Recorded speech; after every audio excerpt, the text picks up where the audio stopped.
Senator, do you think there's a chance that we actually can get your colleagues from states in the East that have typically looked at the West as their retreat and playground to actually live up to the Enabling Act and push legislation forward?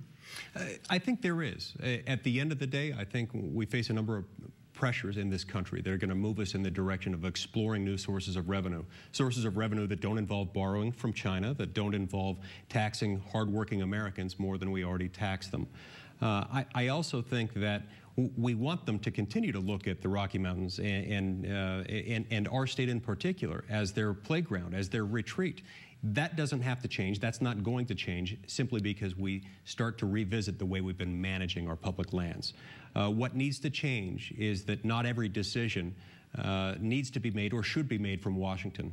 Local people ought to be able to manage their own decisions. Local people ought to be able to access land within their own state. Do you think that at a county level you can make better land use planning decisions than the federal government? Without a doubt. We would have the opportunity under local management, under our local general plan, to be able to manage that land so that it actually was good for the land, good for the economics of the area. And they are not. There are 1,000 ways to address this problem, and not all of them necessarily have to result in each state having exactly the same amount or the same percentage of federal public land. But what we do have to ask is, do we really need the federal government to own 2/3 of our land? Do we really want the federal government to own that land in a sovereign capacity that allows the federal government to say, you can't tax this land and you can't use it without our permission? That's a problem.